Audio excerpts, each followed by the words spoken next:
तो hello everyone. काफ़ी सारे बच्चे मेरे से नाराज़ हैं, परेशान हैं। मैंने कमेंट देख रहा था ओल्ड वीडियोस में, वो सोच रहे थे कि सीरीज़ बंद हो गई है। और एक दो बच्चों ने तो ये भी लिखा, sir please complete your promise. So नहीं बच्चे, ऐसा नहीं था। थोड़ा सा बिज़ी था। लास्ट 3-4 दिन से ऑलमोस्ट 5 से 6 घंटे क्लास ले रहा हूँ। काफ़ी सारे बैचेस स्टार्ट हो गए हैं और थोड़े हेल्थ इश्यूज़ भी थे, तो माफ़ी ही मांग सकता हूँ बस। और यही कहूँगा कि चलो आगे बढ़ते हैं। और ऐसा नहीं है कि इस सीरीज़ को मैं कंप्लीट नहीं करूँगा। मैंने पहले ही आपसे कहा है कि ये सीरीज़ अब तक की बेस्ट सीरीज़ होगी मेरी। सी प्रोग्रामिंग के लिए आप कोई भी इसको रेफ़र कर सकता है आंख बंद करके। ठीक है, तो लेक्चर नंबर 25 में मैं आपका स्वागत करता हूं। बट बिफोर मूविंग अहेड, अगर आप गेट 2026 के लिए प्रिपरेशन कर रहे हैं तो अनअकैडमी ने अब आपको ऑफर दिया है भैया, 60% ऑफ। दैट मीन्स अब जो सब्सक्रिप्शन प्राइस है वो है 7,999, लेकिन ये ऑफर कल खत्म हो जाएगा। तो प्लीज़ प्लीज़ प्लीज़, अगर आप सीरियस गेट एस्पिरेंट हैं तो आज ही एनरोल करिए और अपने सिलेक्शन को श्योर कीजिए। लेकिन इस डिस्काउंट के लिए क्या कोड लगाना है सबको पता है, प्रो गुरु, PROGURU। जो मेरा कोड है प्रोग्रामिंग गुरु, प्रो गुरु। ठीक है, तो अगर आपको लगता है कि हाँ, है ना, पंकज सर का एफर्ट्स हैं और देखो अनअकैडमी यार मौके पे मौके दे रही है आपको और आप चौका नहीं मार रहे, तो फिर गड़बड़ी होगा ना काम। तो प्लीज़ ज्वाइन करिए। अगर आप लोग इंडिविजुअली मेरे सब्जेक्ट्स ज्वाइन करना चाहते हैं तो एलिवेट बैच भी ज्वाइन कर सकते हैं, जिसमें मैं C programming, data structure, algorithm, C++, STL और कुछ कोडिंग प्रॉब्लम्स करवाता हूं। और अगेन इसके लिए भी आपको जो कोड यूज़ करना है that is pro Guru, programming गुरु का शॉर्ट। देन अनअकैडमी अब 29 अगस्त से उम्मीद बैच स्टार्ट होने वाला है। ठीक है, और कौन स्टार्ट कर रहा है? राहुल सर इसको स्टार्ट कर रहे हैं। शिक्षा बैच 2027 के लिए अगेन 29 अगस्त से स्टार्ट होने वाला है। राहुल सर स्टार्ट करेंगे कंप्लीट कोर्स ऑन कैलकुलस शाम को 6 बजे। Ummeed batch for GATE and PSUs, DS and AI 29 अगस्त से राहुल सर स्टार्ट कर रहे हैं 6 PM। So those who want to join they can join. Shiksha batch for 2027 DS and AI 29 अगस्त से स्टार्ट हो रहा है। डिजिटल लॉजिक स्टार्ट कर रहे हैं अभिषेक सर सुबह 6:30 बजे। And okay, this is Acharya batch. Okay, this is Acharya batch. Acharya batch already start हो चुका है, वही मैं इसको देख के थोड़ा सा चौंक गया था। अभिषेक सर ने डिजिटल लॉजिक स्टार्ट किया है सुबह 6:30 बजे और मेरा सी प्रोग्रामिंग चल रहा है। सी प्रोग्रामिंग के 11 लेक्चर हो चुके हैं और लगभग रिकर्शन पर हैं हम, है ना। तो those who want to join they can join. But now let's move on to recursion. तो लास्ट लेक्चर में हमने ये पढ़ा कि रिकर्शन कैसे काम करता है, व्हाट इज रिकर्शन, ये सारी बातें हमने लास्ट लेक्चर में पढ़ ली थी ऐसा मुझे लगा। और एक हमने एग्जाम्पल भी सॉल्व किए थे, एक नहीं 2 एग्जाम्पल हमने सॉल्व किए थे। उसी उसी कंटिन्यूटी में थोड़ा सा आगे बढ़ते हैं and let's try to find a⁴b where a is greater than 0 and b is greater than or equal to 0। अब आप मेरे से कहेंगे कि सर a⁴b अगर हमें फाइंड करना है तो इसको तो हम लूप से फाइंड कर सकते हैं। b टाइम्स एक लूप चलाएंगे और उसमें prod इज इक्वल टू 1 करेंगे लूप से पहले and then prod is equal to prod into a करेंगे। But for some time just to understand recursion bit, आप समझ लीजिए कि लूप से नहीं करना है। तो अगर मैं आपसे बोलूं कि लेट अस सपोज हमें 3 की पावर 100 सॉल्व करना है, सो it is like this 3 into 3 into 3। so what I am saying is 100 times 3, okay, what I am saying is 3 to the power 100 अगर मुझे करना है, that means what is the main task in this problem? Multiplying so many threes, बहुत सारे threes को multiply करना है, या ये कहूं बहुत सारी बार मल्टीप्लीकेशन हो रहा है। Please try to understand. तो अगर अगर मैं कहता हूं that let me solve this problem using recursion, let me solve this problem using recursion, तो हमें पता है, मैंने कहा that I am going to solve this problem using recursion, यानी कि ये मेरा फंक्शन है और ये ए और बी दोनों को लेगा। अब अगर हमें रिकर्शन से इसे सॉल्व करना है, याद कीजिएगा हमने क्या पढ़ा है, अब तक जो हमने पढ़ा है वो कुछ ऐसा पढ़ा है, इफ n इज स्मॉल। लेकिन अब यहां तो n दिख ही नहीं रहा, यहां तो n दिख नहीं रहा। n से मतलब क्या है, जरूरी नहीं है कि हमेशा n हो। यू नीड टू अंडरस्टैंड कि यहां 3 की पावर 100 अगर मुझे निकालना है तो मेनली हमें क्या है, इंपॉर्टेंट क्या है सर, ये 3। Please try to understand. नहीं, या पावर, सोचिए थोड़ा सा, आराम से सोचिएगा, बहुत अच्छे से। सर सर सर अगर ये पावर ही स्मॉल है, हमें पावर के बारे में सोचना है। Okay, now please try to understand. I am asking what is that small value of B, what is that small value of B for which we can answer what is A raise to the power B directly. b की वो कौन C small value है जिसके लिए हम a raise to the power b का answer directly दे सकते हैं, कोई रिकर्शन की जरूरत नहीं है। आई होप आप समझ गए होंगे। मैं कह रहा हूं int power int a comma int b, what is that small value of b। Sir problem में देख लेते हैं, प्रॉब्लम में कह रहा है b ग्रेटर देन और equal to 0। Now you tell me sir, if I am not wrong, the small value is 0. And we know in mathematics, some number to the power 0 is always 1. That means, can I write over here, if b equal to 0, then my answer is always 1, no matter what is the value of a. Okay, अब हम कहानी देखते हैं else के अंदर। अगर आपको recursion थोड़ा भी याद है तो हमने क्या पढ़ा था, एल्स का मतलब है इनपुट इज लार्ज और we can not answer it directly, we can not answer directly, हम डायरेक्टली आंसर नहीं दे सकते हैं, and recursion is needed, recursion is needed और we need to perform recursion, ऐसा सोच सकते हैं। तो अब कहानी क्या है, इनपुट, यहां पर हम पावर के बारे में सोच रहे हैं। तो अगर पावर लार्ज है, if the power is large, that means it may be there that 3 raise to the power 100। I can not answer it directly, no one can answer it directly except machine और calculator, है ना। 3 raise to the power 100 का answer मुझे नहीं पता, ठीक। That means इस else के अंदर हम लार्ज पावर्स के लिए बात कर रहे हैं। सो अगर आपको याद हो तो यहां पर हमने क्या सीखा कि यहां पर रिकर्सिव कोड है। हमने क्या पढ़ा है sir, each recursive call perform small work and remaining कौन करेगा, remaining is performed by recursion. Am I right? Am I right or not? हाँ, अब सवाल ये होता है कि यहाँ वर्क है क्या। अगर आपने गौर किया हो तो हमारा यहाँ पर वर्क था so many multiplication। तो अगर 3 रेज़ टू द पावर 100 है तो हम कह रहे हैं बहुत सारे थ्रीज, है ना, या मल्टीप्लीकेशन। तो हर रिकर्सिव कॉल मिनिमम कितनी वैल्यूज या कितनी पावर ऑफ 3 को हैंडल करे, या ये कहूं कितने मल्टीप्लाई को हैंडल करे sir, 1। That means inside this code हम क्या लिखने वाले हैं, देखते हैं sir. That means what we are writing, हम कह रहे हैं कि यार 3 raise to the power 100 is nothing but 3 into, अब यहां पर क्या बचेगा सर, अगर यहां पावर 100 है तो यहां 99 बचेगा। तो अगर ये कोड b पावर के लिए है, if it is a raised to the power b, और मैं कह रहा हूं a into her recursive call एक मल्टीप्लीकेशन खुद हैंडल कर रही है और बाकी का, अब क्या बचा यहां पर sir, we want a raised to the power b minus 1।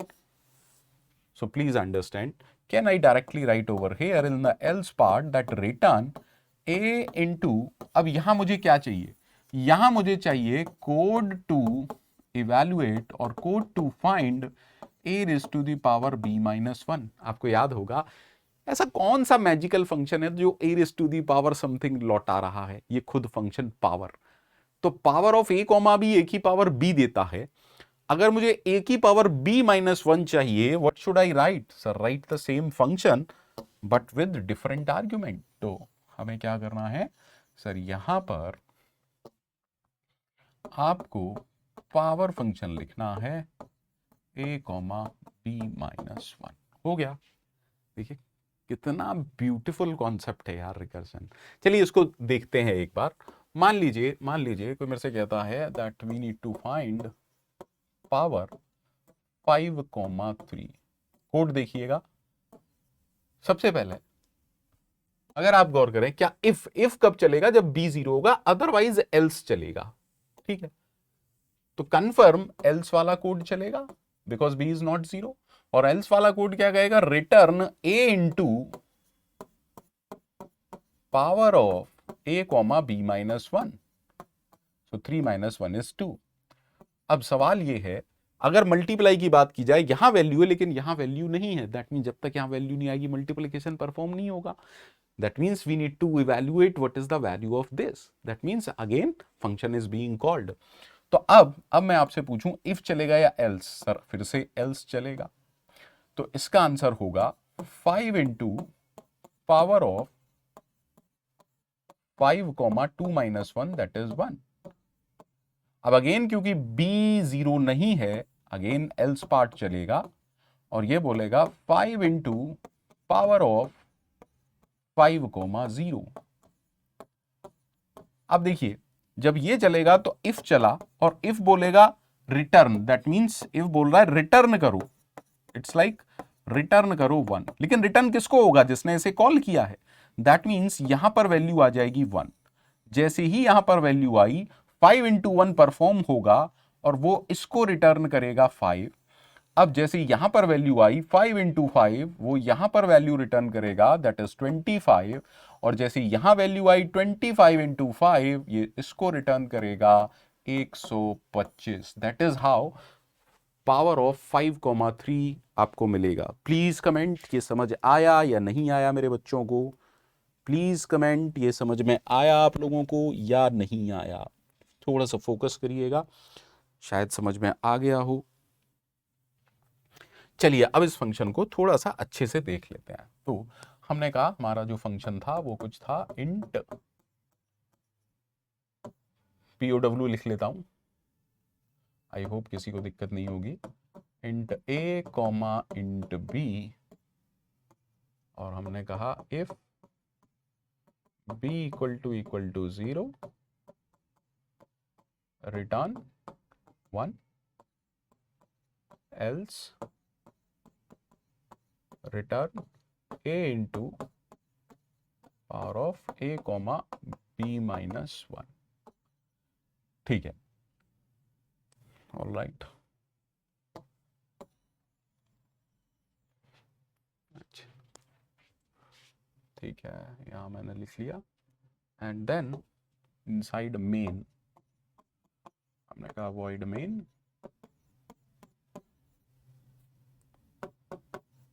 Int answer, हमने कहा answer is equal to power of 5 comma 3, और आप मेन के अंदर print F %d comma ans करा रहे हैं। स्टॉप द वीडियो और खुद से ट्राई करें इस क्वेश्चन को सॉल्व करने का कि किस तरीके से कोड काम करेगा वो तो ठीक है। यहां पर जो मेरा पर्पस है वो ये है आपको स्टैक रिलेटेड काम दिखाना कि एक्चुअली क्या हो रहा है बैकग्राउंड में। तो हम देखते हैं स्टैक रिलेटेड काम। आई होप सबको याद होगा, स्टैक पंकज सर ने पढ़ा दिया था लास्ट। मेरी ड्राइंग बहुत पुअर है, इंजीनियरिंग ड्राइंग में भी जैसे तैसे पास हुआ था फर्स्ट ईयर में, है ना? हाँ, तो परेशान नहीं होना है, मेरी ड्राइंग से आपको कोई लेना देना नहीं होना चाहिए। तो इनिशियली एग्जीक्यूशन कहाँ से स्टार्ट होता है? मेन से। ठीक है, ऊपर हैश इंक्लूड लिख देता हूँ कहीं आप लोग परेशान हो जाए। तो हमने कहा ये एक्टिवेशन रिकॉर्ड है मेन का। मेन के अंदर 1 2 3 4 लाइन है। ओके, हालांकि ये इंस्ट्रक्शंस होती हैं, लेकिन यहाँ पर मैं COA नहीं पढ़ा रहा हूँ, तो प्रोग्रामिंग के हिसाब से समझते हैं। आप सबको पता है 1 2 3 4, लाइन नंबर 1 से क्या हुआ, मेन का एक लोकल वेरिएबल बना जिस जो है ANS, इसके अंदर गार्बेज वैल्यू है। लाइन नंबर 2 में आप कॉल कर रहे हैं, देखिए लाइन नंबर 2 में हम कॉल कर रहे हैं ANS is equal to power of POW 5,3, ठीक है। तो that means in line number 2 ये कोड एग्जीक्यूट कर रहा है, that means line number 2 is calling POW 5,3। अब देखो ये A है, ये B है, actual argument 5, formal argument A, actual argument 3, formal argument B। तो हमने कहा ठीक है, एक्चुअल आर्ग्यूमेंट A है, इसके अंदर वैल्यू 5 है, एक्चुअल आर्ग्यूमेंट B है, इसके अंदर वैल्यू 3 है। अगर आप पावर फंक्शन को देखेंगे तो बेसिकली एक ही स्टेटमेंट है, विच इज दिस, भाई ये तो बेस केस है, एक ही स्टेटमेंट है। अब देखो क्योंकि B 3 है, दैट मीन्स ये समहाउ ये कुछ ऐसा बोलेगा, return 5 into power of 5,2। Is that clear? That means at this line क्या हो रहा है, at this line power of 5,2 is being called. ये वेट कर रहा है ना, ये वेट कर रहा है, बिल्कुल ठीक है। तो हमने कहा पावर ऑफ 5,2, ए ये है, बी ये है, ठीक है। तो ए की वैल्यू हो गई 5 और बी की वैल्यू हो गई 2।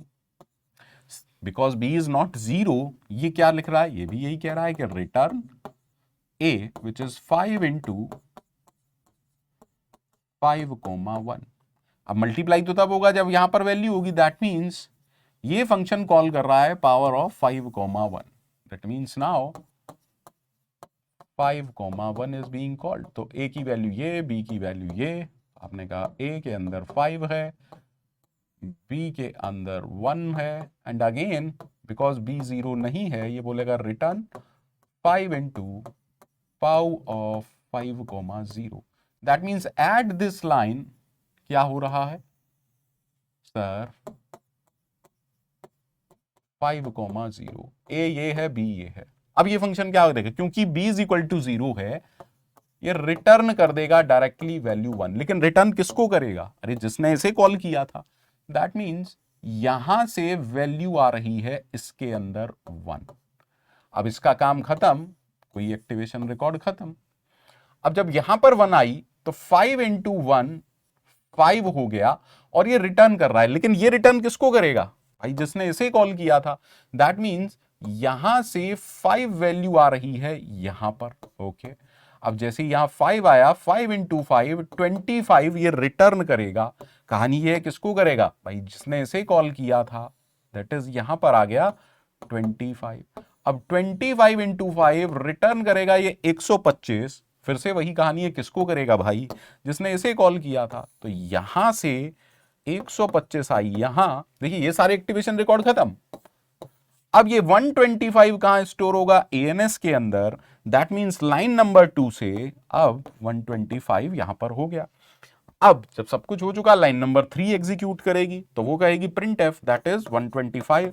एंड जब लाइन नंबर 4 एग्जीक्यूट कर जाएगी तो मेन का भी काम खत्म, स्टैक हो गया खाली। And that is how this POW function is working. उम्मीद कर रहा हूं सबको यहां तक समझ में आया होगा। Just a request, please please please comment जरूर कर दीजिए कि समझ में आ रहा है या समझ में नहीं आ रहा है। प्लीज कमेंट जरूर करिए आप लोग, so that I will get to know कि बच्चों की समझ में आ रहा है या नहीं आ रहा है। ठीक है, let's understand the next problem. Next problem थोड़ा सा देखने की कोशिश करते हैं और समझते हैं रिकर्शन के बारे में एक नई बात। मैंने कहा hash include stdio.h and I am writing void f int n. Okay, this function is saying if the value of n is less than और equal to 0 then just return, यानी कि 0 है या नेगेटिव है तो कोई फर्दर फंक्शन कॉल नहीं होगी। अब देखिए एल्स लगाते हैं या नहीं लगाते कोई फर्क नहीं पड़ता है, क्योंकि रिटर्न का मतलब ही यह है कंट्रोल इस फंक्शन ने दे दिया जिसने भी इसे कॉल किया है। तो आप एल्स लगाते हैं या नहीं लगाते हैं कोई फर्क नहीं पड़ता है, but just for understanding purpose मैं एल्स लगा रहा हूं।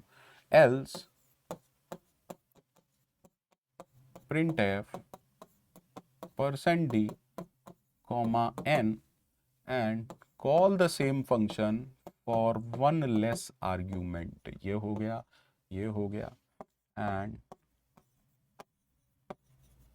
from main saying main is calling f of 4। चलिए main किसको कॉल कर रहा है? f of 4 को। वीडियो पॉज कीजिए, सोचिए थोड़ा सा और इसको आउटपुट निकालने की कोशिश कीजिए। स्टैक की हेल्प से पूरा थॉरोली करने का प्रयास कीजिएगा अपनी कॉपी के अंदर। चलिए देखते हैं, समझने की कोशिश करते हैं। कैसे करें, कैसे करें सर? स्टैक बनाते हैं, पहले स्टैक से सीख लेते हैं, उसके बाद मैं आपको दूसरा मेथड भी समझाऊंगा कि कैसे चीजें वर्कआउट कर रही हैं।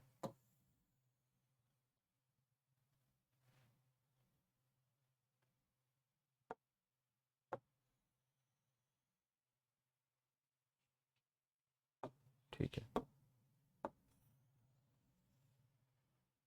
एग्जीक्यूशन कहाँ से स्टार्ट होगा सर? एग्जीक्यूशन स्टार्ट होगा मेन से। मेन के पास मेरे हिसाब से सिर्फ 2 आर्ग्यूमेंट हैं या 2 लाइन का कोड है। एक लाइन तो ये, एक लाइन ये। देखिए समझने पर्पस से, अदरवाइज तो 1 2 3 ऐसे बहुत सारे हैं, बट सिर्फ समझने पर्पस से अभी मैं आपको चीज़ें सिखा रहा हूँ। तो हमने कहा ये मेन का एक्टिवेशन रिकॉर्ड है। मेन ने लाइन नंबर 1, लाइन नंबर 2, तो लाइन नंबर 1 में मेन से आप f ऑफ 4 को कॉल कर रहे हैं। दैट मीन्स मैंने कहा यहां से f ऑफ 4 कॉल हुआ, ठीक है। तो यहां पर अगर f ऑफ 4 है तो n की वैल्यू 4 हो गई ना, एक्चुअल आर्ग्यूमेंट 4 और फॉर्मल आर्ग्यूमेंट n। हमने कहा ठीक है, n की वैल्यू हो गई 4। तो इस पर्टिकुलर कॉल के अंदर अगर n की वैल्यू 4 है तो n-1 क्या होगा? 3। अब देखिए हर recursive call, this is the base case. Base case क्या होता है? स्मॉल इनपुट, या जिसके लिए फंक्शन खुद को कॉल ना करे। अदरवाइज क्या होगा? फंक्शन तो फिर कॉल ही करता रहेगा। अगर आपको फंक्शन उसको तोड़ना है साइकिल को, देखिए सिर्फ इतना कहना काफी नहीं होता when ever a function call itself, ऐसे तो फंक्शन अपने आप को कॉल करता ही रहेगा। तो रिकर्शन को कहीं रुकना पड़ता है। कब रुकेगा? जब ऐसा कुछ होगा तभी तो रुकेगा कि भैया कहीं तो रुको। I will explain it further. तो हमने कहा ठीक है, अब अगर रिकर्सिव कॉल की बात की जाए तो हर रिकर्सिव कॉल में 2 या 3 स्टेटमेंट समझ लीजिए, ठीक है। इसको भी ले सकता था मैं, ठीक है। तो दैट मीन्स लाइन नंबर 1 से क्या होगा? लाइन नंबर 1 से प्रिंट एफ %d वगैरह भूल जाइए, क्या ना इसे 4 प्रिंट होगा। सबसे पहले लाइन नंबर 1 से 4 प्रिंट होगा, तो आउटपुट में मैंने लिख दिया 4, ठीक है। अब लाइन नंबर 2 में देखिए आप क्या करेंगे। लाइन नंबर 2 में हम f ऑफ n-1 यानी कि f ऑफ 3 को कॉल कर रहे हैं, if I am not wrong, yes. और लाइन नंबर 3 अभी वेट कर रही है। भाई लाइन नंबर 2 यानी कि यहीं से f ऑफ 3 को हमने कॉल कर दिया है, ओके। अब f ऑफ 3 जब कॉल हुआ तो एक्चुअल आर्ग्यूमेंट 3 है, फॉर्मल आर्ग्यूमेंट n है। तो क्योंकि n less than equal to 0 नहीं है, इसका पहला स्टेटमेंट क्या करेगा? इसका पहला स्टेटमेंट क्या करेगा? इसका पहला स्टेटमेंट प्रिंट करेगा n की वैल्यू विच इज 3। इस कॉल के लिए n की वैल्यू 3 है, तो हमने कहा प्रिंट एफ 3, ओके, 3 प्रिंट हो गया। उसके बाद इसकी लाइन नंबर 2 क्या करेगी? f ऑफ 2 को कॉल करेगी। लाइन नंबर 3 वेट कर रही है, समझिएगा अच्छे से, ठीक है। नाउ अब जब f ऑफ 2 कॉल हुआ तो n की वैल्यू क्या है? सर n की वैल्यू 2 है। दैट मीन्स बेस केस नहीं है। इसकी लाइन नंबर 1 क्या बोलेगी? प्रिंट एफ n की वैल्यू दैट इज 2, तो 2 प्रिंट हो गया। देन इसकी लाइन नंबर 2 बोलेगी f ऑफ n-1 को कॉल करो, थर्ड लाइन वेट कर रही है। That means from here f of 1 is being called, everyone. अब जब f ऑफ 1 बीइंग कॉल्ड तो n की वैल्यू हो गई 1। अब इसका line number 1, line number 2, line number 3, line number 1 क्या बोलेगा, प्रिंट करो n की value, that is why 1 print हो गया। देन इसकी लाइन नंबर 2 बोलेगी f ऑफ 0 को कॉल करो, लाइन नंबर 3 वेट कर रही है। यहां से जब आपने f ऑफ 0 को कॉल किया बच्चे, तो फॉर्मल आर्ग्यूमेंट की वैल्यू हो गई 0। अब जब इसकी आराम से देखिएगा, एल्स चलेगा ही नहीं, इफ चलेगा। दैट मीन्स वो कह रहा है return. What is the meaning of return? Control वापस जाएगा जिसने इसे कॉल किया है। दैट मीन्स रिटर्न का मतलब कंट्रोल वापस जाएगा। अब देखिएगा अच्छे से, मैं इसको जरा, उम्मीद करता हूं यहां तक सबको क्लियर होगा, बट फिर भी पूछना मेरा काम है भैया। तो मैं इन वाले अब इनको हटा दे रहा हूं, है ना। कंट्रोल कैसे कैसे गया वो आप सबको क्लियर है, ठीक है। अब जब ये कंट्रोल रिटर्न करेगा तो किसको करेगा, जिसने इसे कॉल किया था। दैट मीन्स आराम से देखिएगा, लाइन नंबर 2 एग्जीक्यूट कर चुकी है, अब ये खत्म। तो इसकी लाइन नंबर 3 वेट कर रही थी, लेकिन लाइन नंबर 3 क्या है, जस्ट फिनिश। दैट मीन्स अब इसका काम खत्म। ये रिटर्न करेगा कंट्रोल किसको, इसकी लाइन नंबर 3 को। लाइन नंबर 3 कह रही है खत्म करो, ये फिर खत्म। दैट इज वाई इसका काम खत्म, ये रिटर्न कर रहा है। अगेन इसका काम खत्म, ये रिटर्न कर रहा है, इसका काम खत्म। अब कंट्रोल कहां पर आया, मेन की लाइन नंबर 2, इसका काम खत्म। दैट इज वाई सब खत्म, और प्रिंटिंग क्या हुई, 4 3 2 1। Please try to understand. अब इस कोड में हो क्या रहा था, रिकर्सिव कॉल में प्रिंटफ पहले था, उसके बाद फंक्शन कॉल थी, है ना, उसके बाद फंक्शन कॉल थी। आराम से देखिएगा, ठीक है। इसी कोड को मैं माइनर सा चेंज कर दे रहा हूं, इसी कोड में मैं माइनर सा चेंज कर दे रहा हूं, और अब हम इस कोड का बिहेवियर देखेंगे कि बिहेवियर में क्या चेंज आया। अब हम कह रहे हैं कि यार उल्टा काम करते हैं, पहले फंक्शन कॉल रख देते हैं, उसके बाद प्रिंटिंग कराएंगे। So what I am saying is, okay, and then printf %d, n. Let's see the behavior of this code. थोड़ा सा चेंज किया है, और देखते हैं कोड में क्या चेंज आएगा। अगेन क्या करेंगे, स्टैक बना लेंगे, ठीक है, और इस स्टैक के हिसाब से काम करते हैं। चलिए ठीक, तो सबसे पहले वही हमारा मेन, तो because execution start from main, main के लिए 2 लाइन का कोड है। At line number 1 we are calling f of 4, line number 2 is waiting. तो लाइन नंबर 1 में हमने f ऑफ 4 को कॉल किया। सिचुएशन सेम है, सारे लोग देखिए, f ऑफ 4, तो फॉर्मल आर्ग्यूमेंट की वैल्यू क्या हो गई, फॉर्मल आर्ग्यूमेंट की वैल्यू हो गई, n की वैल्यू हो गई 4। हर रिकर्सिव कॉल अब भी 3 लाइन का कोड चलाती है, line number 1, line number 2, line number 3, ठीक है। ये अभी सिखाने के लिए स्टेटमेंट नंबर डाल रहा हूं, अदरवाइज थोड़ी देर में आपको जब चीजें क्लियर हो जाएंगी आपको मक्खन लगने लगेगा। तो अब सबसे पहले f ऑफ 4 की लाइन नंबर 1 एग्जीक्यूट करेगी, then line number 2, line number 3, क्योंकि पहली ही अगर n की वैल्यू 4 है तो n माइनस 1 3 होगा। That means at line number 1 we are calling f of 3। अगर हम लाइन नंबर 1 पर ही f3 को कॉल कर रहे हैं, दैट मीन्स स्टेटमेंट नंबर 2 और स्टेटमेंट नंबर 3 क्या कर रहे हैं, ये वेट कर रहे हैं। किसका वेट कर रहे हैं, किसका वेट कर रहे हैं, f3 के खत्म हो जाने का। प्लीज अंडरस्टैंड, दैट मीन्स इसकी प्रिंट एफ वेट कर रहा है, f4 का प्रिंट एफ वेट कर रहा है। Is that clear? ठीक है, तो मैं अब इन्हें लिख देता हूं। यहां पर क्या है, लाइन नंबर 2, इसका प्रिंट एफ 3 वेट कर रहा है, प्रिंट एफ 4 सॉरी वेट कर रहा है ना, ये वेट कर रहा है, दिस इज वेटिंग। किसका वेट कर रहा है, f3 के खत्म हो जाने का। अब देखिए, अगर ये सिचुएशन है, दैट मीन्स n की वैल्यू हो गई 3 at line number 1, line number 2, line number 3। Line number 1 में ये कॉल कर रहा है f ऑफ 2 को, दैट मीन्स यहीं से, अब देखिए f ऑफ 3 ने f ऑफ 2 को कॉल कर दिया, F4 ने F3 को कॉल किया, F3 ने F2 को कॉल कर दिया, तो इसका जो लाइन नंबर 2 है जो कि प्रिंट F3 है, अगेन ये भी वेट कर रही है। ये किसका वेट कर रहा है? ये किसका वेट कर रहा है? f of 2। जब f of 2 अपना काम कर देगा तब मेरा प्रिंट f चलेगा। तो अगर f of 2 है तो n की वैल्यू क्या हो गई सर? n की वैल्यू हो गई 2। ठीक है, अगेन इसकी line number 1, line number 2, line number 3। तो अगर n की वैल्यू 2 है तो n माइनस 1 1 होगा। दैट मीन्स यहां से f of 1 कॉल हो गया और इसका जो प्रिंट f n है ये वेट कर रहा है। ठीक है, अब ओवर हेयर क्या कॉल हुआ? f of 1। जब f of 1 कॉल हुआ यानी कि फॉर्मल आर्ग्यूमेंट है 1।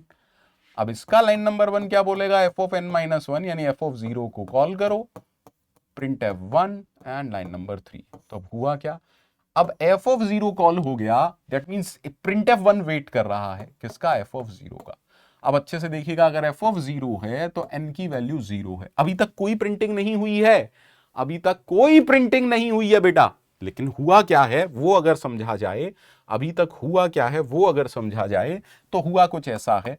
F4 ने कॉल कर दिया F3 को, F3 ने कॉल कर दिया F2 को, F2 ने कॉल कर दिया F1 को, F1 ने कॉल कर दिया f of 0 को। f of 0 कुछ करता है क्या? That is base case, that is base case. तो मेरा कहने का मतलब ये है F1 जब F0 वापस जाएगा, देखो F0 का काम खत्म, अच्छे से देखिएगा, F0 का काम खत्म। If I am not wrong, F0 का काम खत्म।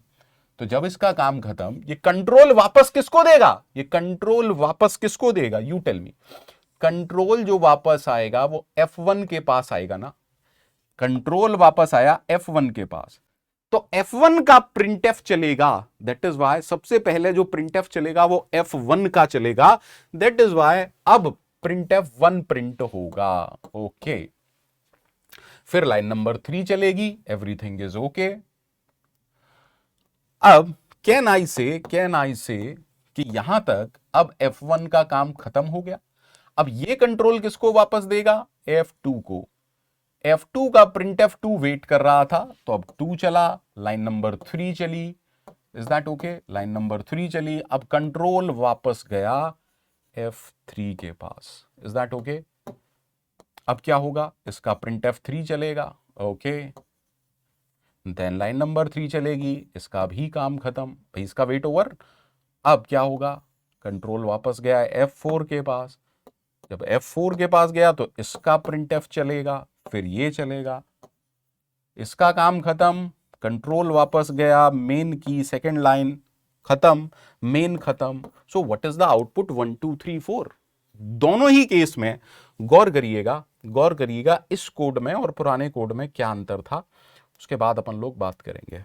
सर अगर थोड़ा सा फोकस करेंगे आप लोग तो समझ में आएगा, पिछले कोड में और इस कोड में एक बात सेम थी कि F4 F3 को कॉल कर रहा था, F3 F2 को कॉल कर रहा था, F2 F1 को कॉल कर रहा था।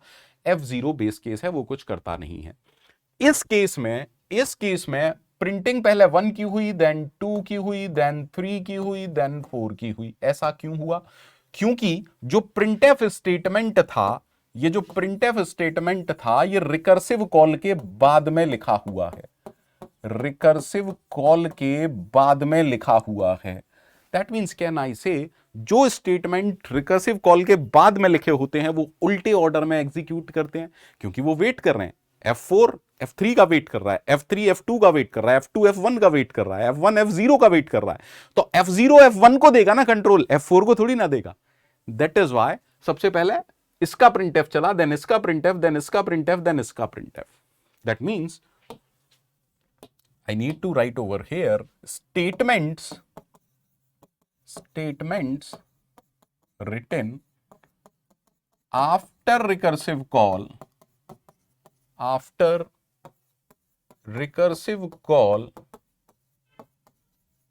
executes in opposite order of function call या अपोजिट ऑर्डर ऑफ कॉल। इसका मतलब क्या है? ऑर्डर, कॉल का ऑर्डर था 4 3 2 1, इसलिए पहले 1 वाले का प्रिंटफ चला, देन 2 वाले का, देन 3 वाले का, देन 4 वाले का।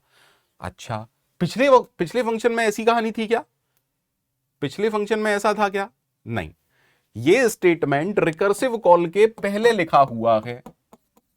सो statements written before recursive call execute in the same order of call. देखो यहां पर भी क्या हो रहा था, F4 कॉल कर रहा था F3 को, F3 कॉल कर रहा था F2 को, F2 कॉल कर रहा था F1 को, लेकिन यहां पर जो प्रिंटिंग हुई वो हुई 4 3 2 1, क्योंकि ये स्टेटमेंट रिकर्सिव कॉल से पहले लिखा है। तो पहले प्रिंटफ एग्जीक्यूट कर जा रहा था, उसके बाद कॉल हो रही थी। तो सब अपना अपना प्रिंटफ करने के बाद कॉल कर रहे थे कि मेरा काम हो गया, अब तेरी call. Is that okay? That is why statements, can I write statements written before recursive call executes in same order of calling, same order of function call। जो स्टेटमेंट रिकर्सिव कॉल से पहले लिखे होंगे वो सेम ऑर्डर में execute करेंगे। Done है sir. अब देखिए ये जो तरीका था ये था स्टैक की हेल्प से, हम स्टैक की हेल्प से क्या कर रहे थे, रिकर्शन को ट्रेस कर रहे थे। लेकिन सम टाइम ये थोड़ा सा लेंदी हो जाता है और टाइम कंज्यूमिंग हो जाता है। एक्सपीरियंस के साथ आपको चीजें समझ में आएंगी, बट अभी के लिए मैं आपको दूसरा तरीका भी समझाई दे रहा हूं। अब वो तरीका क्या है वो समझ लेते हैं। First way, that is called as recursion tree method. This method is called as recursion tree method. तो अब हम रिकर्शन ट्री की बात करेंगे, ठीक है।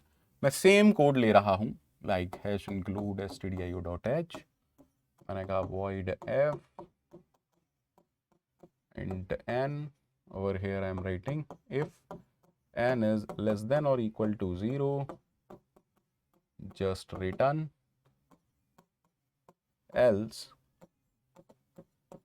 दोनों कोड देखेंगे, don't worry, printf %d, n, call f of n minus 1, and from main we are calling f of 4। अब अच्छे से देखिए मेन का काम क्या है। मेन तो सिंपल f of 4 को कॉल कर रहा है, तो हमने कहा f of 4, जब एक्चुअल आर्ग्यूमेंट 4 है, फॉर्मल आर्ग्यूमेंट n है। हर रिकर्सिव कॉल में दो स्टेटमेंट है, 1 और 2। स्टेटमेंट कैसे चलते हैं, सीक्वेंशियली। तो मैं क्या कह रहा हूं, F4 के लिए ये दो स्टेटमेंट चलेंगे। तो पहला स्टेटमेंट मैंने अब लिखा प्रिंट एफ एन, एन की वैल्यू क्या है 4। दूसरा स्टेटमेंट मैंने लिखा कॉल करो सेम फंक्शन n-1 के लिए, दैट इज F3। ठीक है, ये अगर नोड है तो ये इसका पहला चाइल्ड, ये इसका दूसरा चाइल्ड। अगर आप ट्री नहीं भी जानते हैं कोई दिक्कत नहीं है, दिख रहा होगा ट्री है ना, दो पेरेंट दो बच्चे, टेंशन नहीं करनी है। ठीक है, अब जब F3 की बारी आई तो n की वैल्यू 3 हो गई। इसके लिए भी दो स्टेटमेंट चलेंगे। पहला स्टेटमेंट बोलेगा जो भी n की वैल्यू है उसको प्रिंट करो। दूसरा स्टेटमेंट बोलेगा कॉल करो सेम फंक्शन लेकिन एक कम आर्ग्यूमेंट के लिए, विच इज f of 2। अब जब n की वैल्यू 2 है तो इसका पहला स्टेटमेंट बोलेगा प्रिंट करो n की वैल्यू। इसका दूसरा स्टेटमेंट बोलेगा कॉल करो n-1 के लिए। अब n की वैल्यू 1 हो गई। अब इसका स्टेटमेंट क्या बोलेगा, प्रिंट करो कॉल करो 1 लेस आर्ग्यूमेंट। अब देखो n इज इक्वल टू 0 के लिए क्या होगा, सर कुछ नहीं होगा, this is the base case, यहां हमें रुक जाना है। क्या करना है इस ट्री का, इस ट्री को ऊपर से नीचे बाएं से दाएं ट्रेस करना है, ऊपर से नीचे बाएं से दाएं।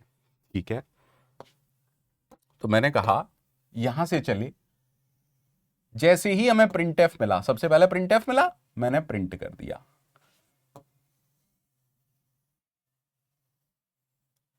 प्रिंटएफ मिला, मैंने प्रिंट कर दिया। प्रिंटएफ मिला, मैंने प्रिंट कर दिया। प्रिंटएफ मिला, मैंने प्रिंट कर दिया। ठीक है, please try to understand. Done sir.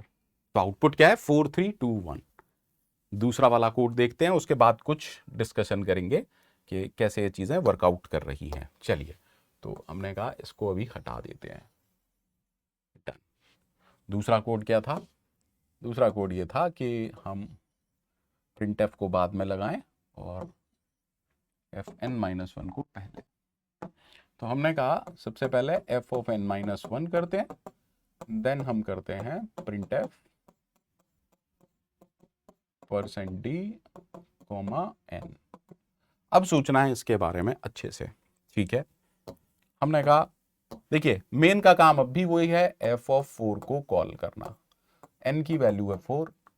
अब देखिए हो क्या रहा है, हर रिकर्सिव कॉल में दो स्टेटमेंट हैं। तो जब f of 4 है n इज इक्वल टू 4 के लिए, तो दो स्टेटमेंट, पहला स्टेटमेंट है पहले कॉल कर दो, अगर n की वैल्यू 4 है तो f of 3 कॉल हो जाएगा, ये प्रिंट f n की वैल्यू, ठीक है।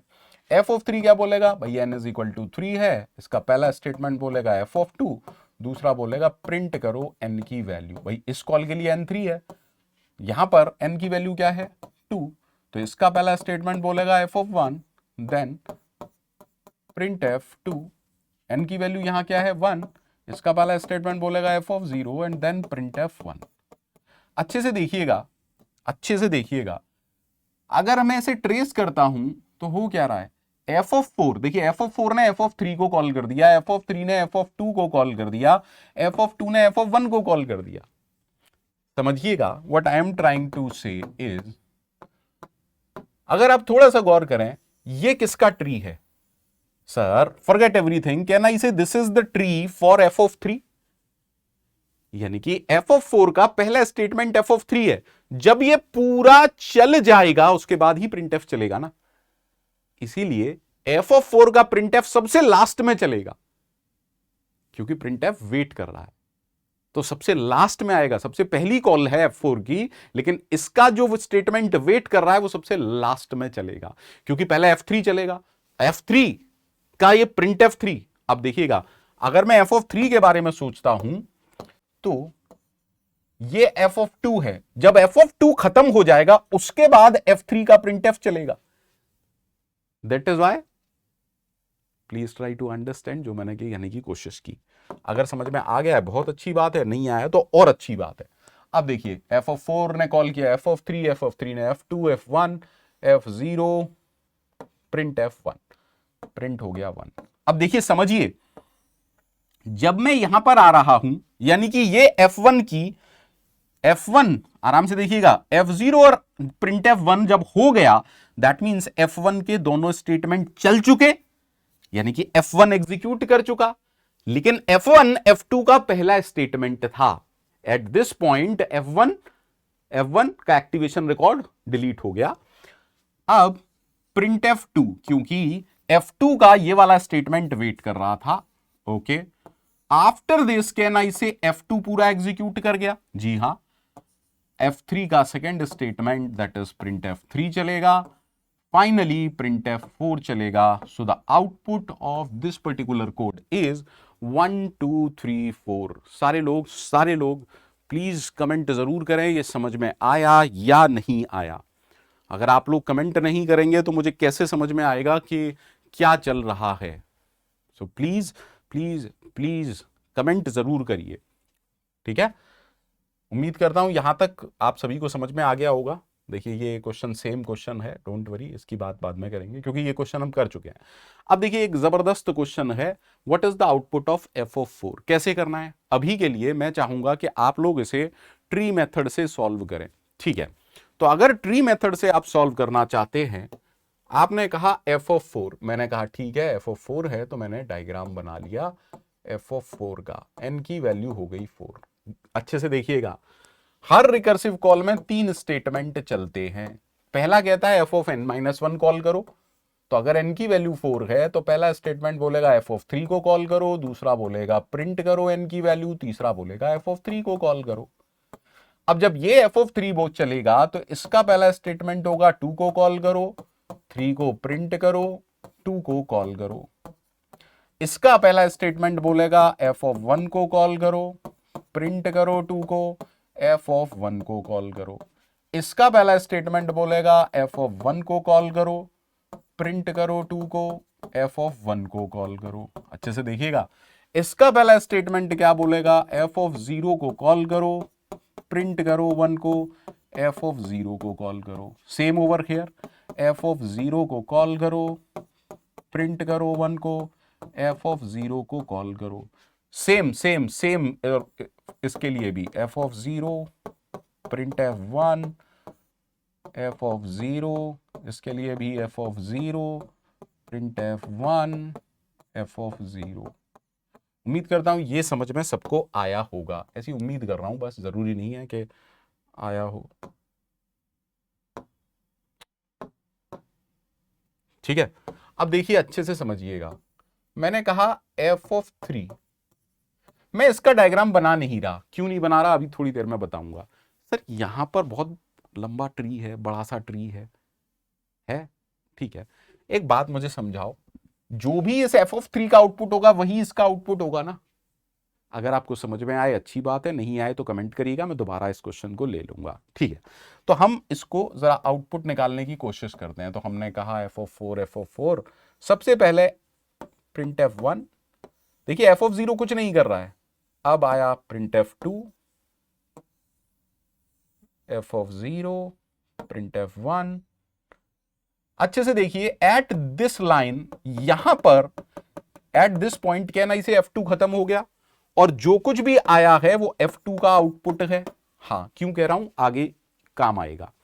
ठीक है, अब हमने किया प्रिंट F3, ओके, देन हमने किया, देखो अब ये F ऑफ 2 है, F ऑफ 2 का आंसर पहले ही मेरे पास है, लेकिन मैं फिर भी ट्रेस कर रहा हूं ताकि आपको समझ में आए कि एग्जाम में टाइम खराब नहीं करना है। ये आया 1, ओके ठीक है, ये आया 2, ओके ठीक है, ये आया 1, ठीक है, eight this point F of 2 खत्म हुआ, eight this point F of 3 खत्म हुआ, ये पूरा ट्री खत्म हो चुका। सो कैन आई से ये पूरा एफ ऑफ 3 का आउटपुट है। हाँ, 1 2 1 3 1 2 1। अब प्रिंट एफ 4, ठीक है, अब यहां आप चाहते तो ट्री बना भी सकते हैं, मैं कह रहा हूं, लेकिन मुझे तो पता है ना कि पूरा ट्री ये चलने के बाद भी इसका आउटपुट मुझे पता है, that is 1 2 1 3 1 2 1, so I can directly right it, है ना। इसी कॉन्सेप्ट को हम डायनामिक प्रोग्रामिंग में कुछ इसी तरीके से यूज करते हैं। So my humble request, please comment करिए सबको इतना समझ में आया या नहीं आया। अगर आया है बहुत अच्छी बात है, अदरवाइज प्रॉब्लमेटिक सिचुएशन है। अगर समझ में आया कमेंट करिए और जल्दी से बढ़ते हैं हम नेक्स्ट क्वेश्चन की तरफ। तो चलिए बढ़ते हैं नेक्स्ट क्वेश्चन की तरफ और देखते हैं नेक्स्ट क्वेश्चन। अब देखिए नेक्स्ट क्वेश्चन क्या है, सिंपल सा क्वेश्चन है, समझने की कोशिश करते हैं क्या है। सिंपल सी बात कह रहा है, what is the output of F of 12, F of 12 का आउटपुट क्या होगा। ठीक है, तो हमने कहा एफ ऑफ 12 है, दैट मीन्स n की वैल्यू हो गई 12, क्लियर है, डन। अब देखिए ये तो बेस केस है, that means n is equal to 1, n less than equal to 1 होगा, देन रिटर्न हो जाएगा n, अदरवाइज ठीक। तो when n is 12, हमें पता है इफ नहीं ये एग्जीक्यूट करेगा, तो इसका आंसर होगा f ऑफ n बाई 2, तो 12 बाई 2 इज 6 प्लस 6। अब प्लीज ट्राई टू अंडरस्टैंड, इस प्लस के लिए यहां पर वैल्यू होनी चाहिए, दैट मीन्स अब ये सॉल्व होगा। फॉर दिस कॉल n की वैल्यू 6 है, तो इसका रिजल्ट आएगा f ऑफ 3 प्लस 3, ठीक है। अब अगेन f ऑफ 3 का आंसर क्या होगा, f of 3 by 2 plus 3 by 2, f of 1, n is less than equal to 1, the value is 1, that means मैं ये कह सकता हूं कि इसका आंसर 1 है। अब जैसे ही यहां पर 1 मिला, 1 प्लस 1 ये इसको रिटर्न करेगा वैल्यू 2, 2 प्लस 3 इसको वैल्यू रिटर्न करेगा 5, and 5 plus 6 final value of f of 12 is 11, so 11 is the right answer for this particular question. सोच समझ के आराम से जवाब दीजिएगा। Let's move on to next question, देखिए समझिए, उसके बाद जवाब दीजिएगा कि हम क्या कहने की कोशिश कर रहे हैं। कह रहा है इंट एफ समथिंग, ठीक है, what is the output of F of 5, तो हमसे कहा एफ ऑफ 5 का आंसर क्या होगा। देखिए एफ ऑफ 5 का मतलब n इज इक्वल टू 5 है। बेस केस बड़ा सिंपल है, कह रहा है if n is less than और equal to 1, n less than और इक्वल टू 1 है, then the answer is n, then the answer is n। Okay, ठीक है। Otherwise return this. तो अच्छे से समझिएगा, f ऑफ 5 का मतलब बेस केस तो नहीं है, तो इसका आंसर क्या होगा? इसका आंसर होगा f of 5/2 plus f of 5/2 plus 1। अब आप इसको ऐसे नहीं समझना चाहते तो इसको ऐसे समझ लीजिए, ये एक तरीके से ट्री ही है। दैट मीन्स इसका आंसर होगा f ऑफ 2, बीच में प्लस लगा हुआ है, then f of 2, then plus is over here and 1। हालांकि इन प्लस को बनाने की जरूरत नहीं थी, ये अंडरस्टूड है कि बीच में प्लस है, बट कंफ्यूजन ना हो इसलिए मैंने ऐसा कर दिया। अब देखिए, जब f ऑफ 2 की बात आएगी तो n की वैल्यू क्या है? 2, क्योंकि एक्चुअल आर्ग्यूमेंट 2 और फॉर्मल आर्ग्यूमेंट n, तो f ऑफ 2 का रिजल्ट क्या आएगा? f of 1 plus f of 1 plus 1। बीच में प्लस लगे लेकिन मैं दिखा नहीं रहा हूं। सिमिलरली इस f ऑफ 2 का रिजल्ट भी क्या होगा? f of 1 plus f of 1 plus 1। अब गौर करिएगा, f ऑफ 1 का रिजल्ट क्या होगा? n is less than equal to 1, then the answer is 1। That means इस कॉल का रिजल्ट क्या है? इस कॉल का रिजल्ट है 1, इस कॉल का रिजल्ट भी है 1, इस कॉल का रिजल्ट 1, इस कॉल का रिजल्ट 1। अब ट्रेस करते हैं, आराम से समझिएगा। इसका रिजल्ट क्या है? 1, बीच में प्लस लगा है, तो यहां पर तो वैल्यू क्या हो गई? 1 प्लस 1 यानी कि 2, and then plus 1 is 3। That means इसकी वैल्यू हो गई 3। मैं आपको यह समझाना चाहता हूं कि आपको इस F2 का डायग्राम बनाने की, F2 का रिकर्शन ट्री बनाने की जरूरत नहीं थी, क्योंकि अगर इस F2 की वैल्यू 3 है तो इसकी भी 3 होगी। बट फिर भी मैं दिखा देता हूं। देखिए यहां पर 3 आ चुका है। F2, F1 की वैल्यू 1 प्लस 1, यहां तक 2 हो गई, प्लस 1 यानी कि यहां तक ये वैल्यू 3 है। अब देखिए 3 प्लस 3 वैल्यू 6 हो चुकी, प्लस 1, दैट मीन्स यहां तक वैल्यू क्या आई? 7। सो what is the output of f of 5 is 7। Please comment में रिप्लाई जरूर करिएगा, कमेंट जरूर करिएगा वेदर आपको समझ में आ रहा है या कोई प्रॉब्लम हो रही है। मेरी तरफ से मैं पूरी कोशिश कर रहा हूं। नेक्स्ट क्वेश्चन सॉल्व करते हैं। My suggestion is please pause the video और इसको खुद से निकालने की कोशिश करें, खुद से सॉल्व करने की कोशिश की जाए। ठीक है सर, आपसे बोला f ऑफ 12, ठीक है, हमने कहा f ऑफ 12। आई होप इसको हम कर चुके हैं। क्वेश्चन रिपीट हो गया है, माफी चाहता हूं, क्वेश्चन रिपीट हो गया है। नेक्स्ट क्वेश्चन करते हैं। This is the question. Please video pause कीजिए एंड देन बताइए। Output of f of 22। f of 22 को बाद में सॉल्व करेंगे, पहले मैं इसको आपको समझाने की कोशिश करता हूं।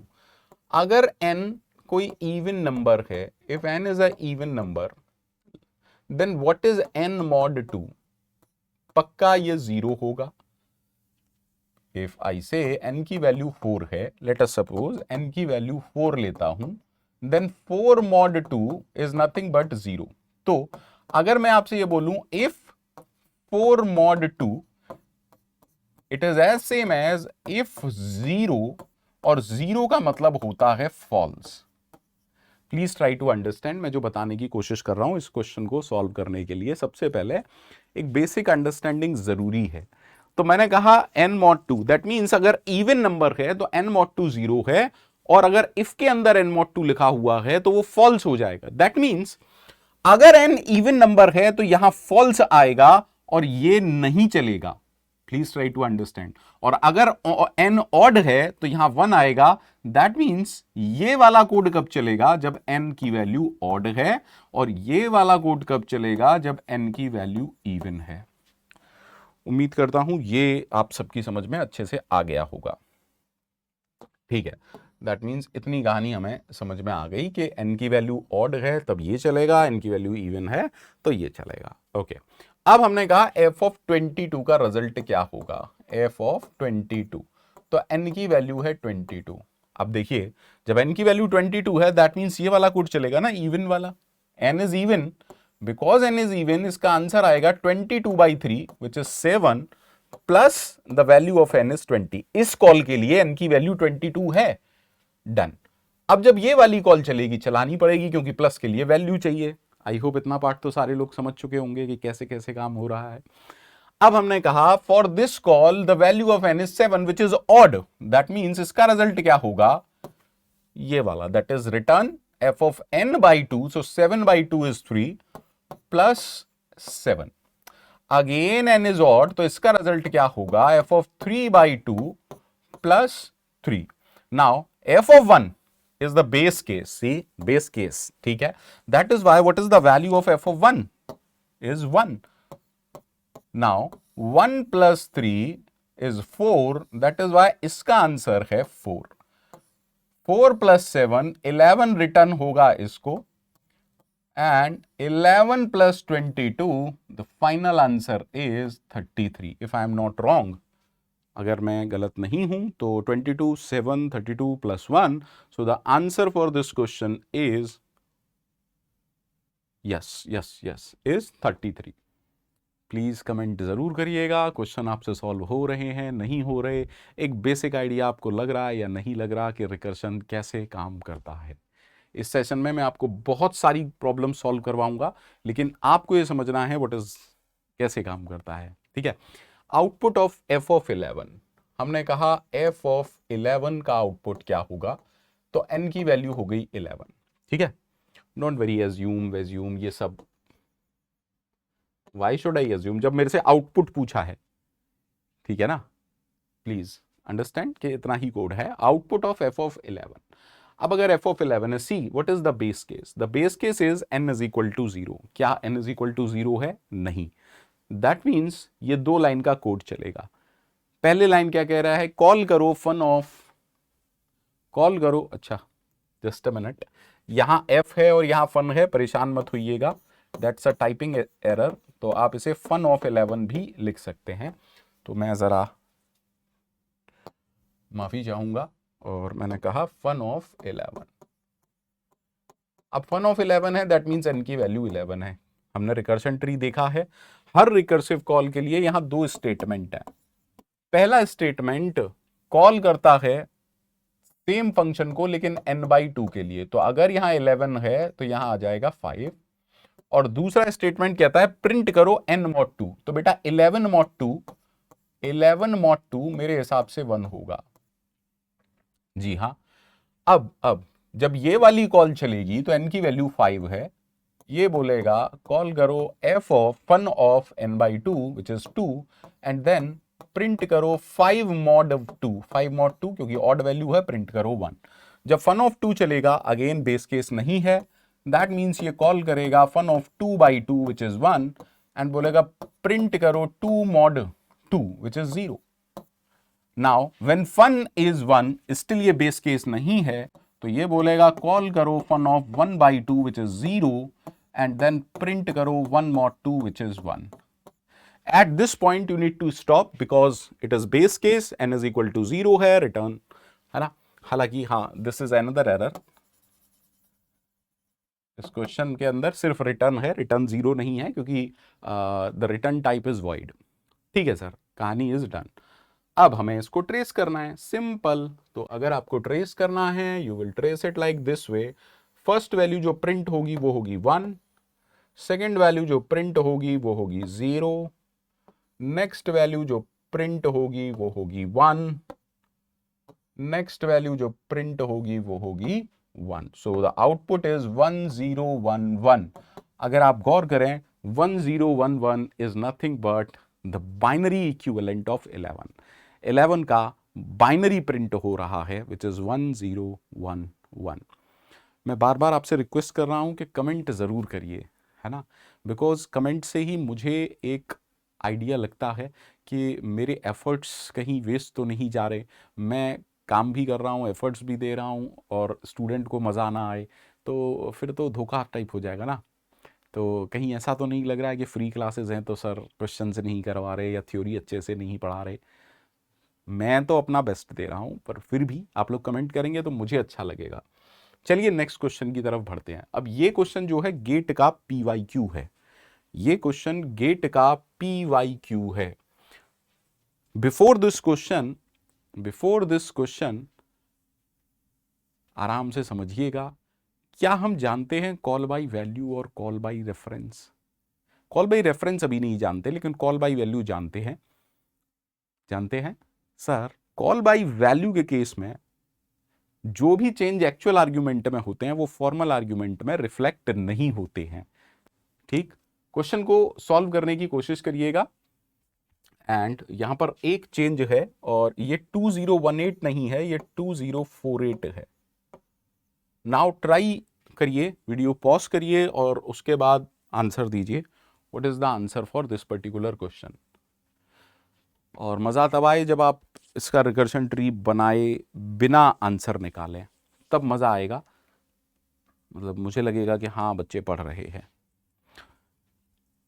चलिए, आप उम्मीद करता हूं आप लोगों ने सॉल्व कर लिया होगा, बट देखते हैं। अच्छे से देखिए, अगर मेरे से कोई पूछता है एग्जीक्यूशन कहां से स्टार्ट होता है, मेन से, ठीक है, डन है। मैं कह रहा हूं ये लाइन चली, रिकर्शन चला, रिकर्शन चला, दैट मीन्स मैं कुछ ऐसा कहने की कोशिश कर रहा हूं, मेन ने फू ऑफ सम आर्ग्यूमेंट कुछ कॉल किया, फू का रिकर्शन ट्री, फू ने अपना काम किया। फू जब पूरा चल जाएगा, फू जब पूरा चल जाएगा उसके बाद कंट्रोल मेन को वापस देगा ना। दैट मीन्स यहां से फू गया, पूरा रिकर्शन ट्री चला, वापस इसी वाले प्रिंटएफ पर आएगा ना। मेरा कहने का मतलब है इस पूरे प्रोग्राम में जो सबसे लास्ट स्टेटमेंट या लास्ट प्रिंटएफ चलेगा वो ये वाला प्रिंटएफ चलेगा। जी सर, जी सर, जी सर। सम किसका वेरिएबल है, वॉइड मेन का। तो अगर मेन के अंदर आप सम की वैल्यू को प्रिंट करोगे, कौन सी वैल्यू प्रिंट होगी, यही वाली। क्योंकि इस पूरे प्रोग्राम में कॉल, यहां पर आपने कॉल बाई वैल्यू किया है। कॉल बाई वैल्यू का मतलब होता है, आई होप ध्यान होगा, कॉल बाई वैल्यू का मतलब क्या होता है, ध्यान है, नोट्स, है ना। हाँ, दैट मीन्स इस पूरे प्रोग्राम में सबसे लास्ट वैल्यू जो प्रिंट होगी वो होगी 0। इसीलिए आंसर ए नहीं है, आंसर सी नहीं है, या तो आंसर है बी या आंसर है D. Please everyone, please please please please focus करिएगा, क्योंकि ये क्वेश्चन कॉन्सेप्चुअल क्वेश्चन है। ठीक है, बनाने को मैं इसका ट्री भी बना दूंगा, दैट डज नॉट मैटर। ठीक है, अब देखिए यहां से हुआ क्या। सबसे पहली बार में फोकस करते हैं, हुआ क्या सबसे पहली बार में अगर देखा जाए तो मेन ने किसको कॉल किया, यहां से फू ऑफ ए यानी कि फू ऑफ 2048 कॉमा 0 आ रहा है। तो इस फंक्शन के लिए n की वैल्यू हो गई ये और सम की वैल्यू हो गई ये, लेकिन यहां वाला ये वाला सम फू का है। Is that okay, done sir. अब देखिए आराम से देखिएगा क्या होगा। सर के की वैल्यू अभी 0 है, जे की वैल्यू 0 है, क्या n इज इक्वल टू 0 है, नहीं, ये तो बेस केस हो गया। k is equal to n mod 10, what does that mean, k की वैल्यू आपने निकाली n mod 10 विच इज 8, ठीक है। देन आपने किया j is equal to n by 10, j की वैल्यू हो गई 2048 डिवाइड बाई 10 यानी कि 204, and then sum is equal to sum plus k, sum की वैल्यू हो गई sum plus k that is 8। अब प्लीज समझिएगा, एट दिस पॉइंट आपने फू को कॉल किया j कॉमा सम यानी कि 204,8, ठीक, ठीक है। लेकिन इस कॉल का ये वाला प्रिंटएफ वेट कर रहा है, कौन सा प्रिंटएफ, के की वैल्यू। अब ये अपना कुछ काम करेगी, यहां कुछ काम होगा, ये कॉल करेगी किसी को, लेकिन अगली कॉल का प्रिंटएफ वेट कर रहा होगा। प्लीज ट्राई टू अंडरस्टैंड, ठीक है। फिर ये किसी को कॉल करेगा। अगर मैं आपसे पूछूं इस ट्री में लास्ट वैल्यू कौन सी प्रिंट होगी, ये वाली, क्योंकि अभी थोड़ी देर पहले ही मैंने बताया था जो स्टेटमेंट रिकर्सिव कॉल के बाद में लिखे होते हैं वो उल्टे ऑर्डर में एग्जीक्यूट होते हैं। दैट इज वाई अगर मैं पूछूं फू फंक्शन से लास्ट में वैल्यू क्या प्रिंट होगी तो वो 8 होगी। तो अच्छे से देखो, बी और डी, लास्ट तो 0 था, वो ये वाली थी। फू फंक्शन से लास्ट वैल्यू जो प्रिंट होगी वो होगी 8।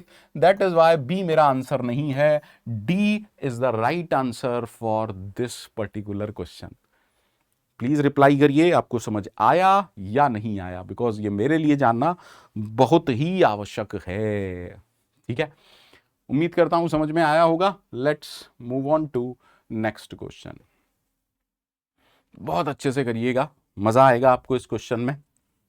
वीडियो पॉज कीजिए, खुद से सॉल्व करिए, कोशिश करिए सॉल्व करने का।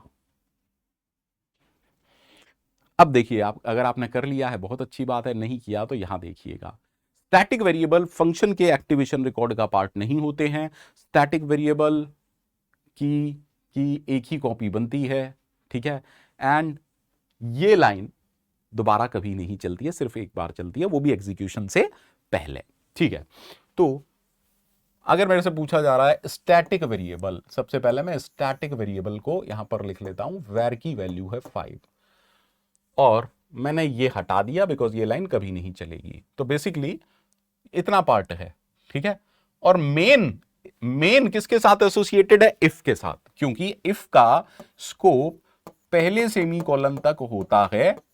सो can I right that main is a part of if, यानी कि मेन चलेगा या नहीं चलेगा वो इफ की कंडीशन पर डिपेंड करता है, ठीक है sir.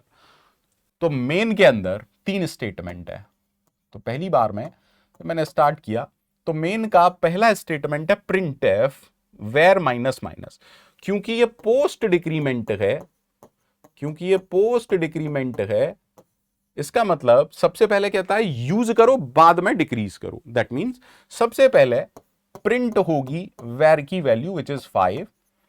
After this statement var is decreased by 1, that means now var become 4।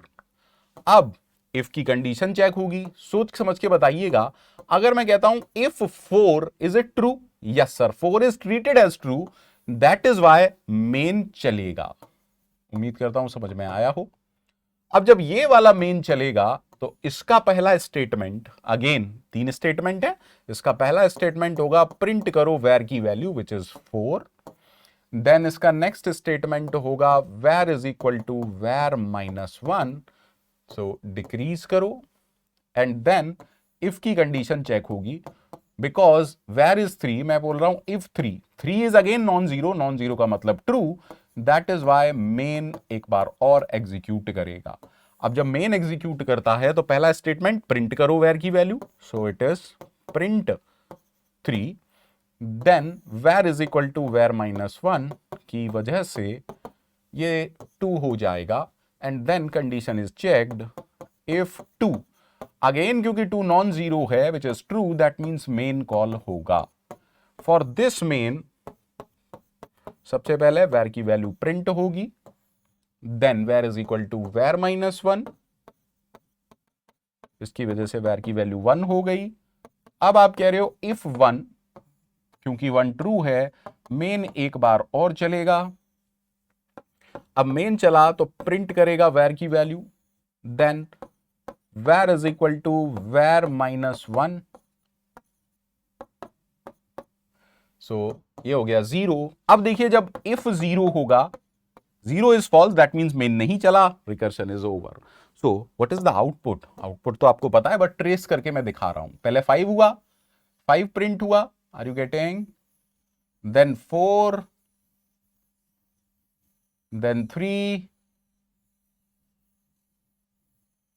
2, I hope सारे लोग समझ चुके होंगे, 1, सब खत्म। That is 5 4 3 2 1 is the output of this particular question.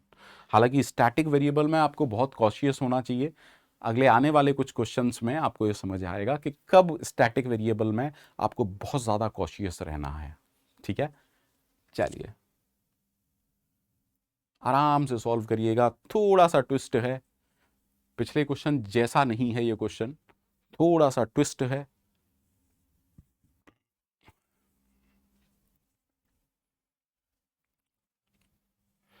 चलिए उम्मीद करता हूं आपने सॉल्व कर लिया होगा। आई एक स्टैटिक वेरिएबल है, इसकी वैल्यू 5 है, ये लाइन दोबारा कभी नहीं चलेगी।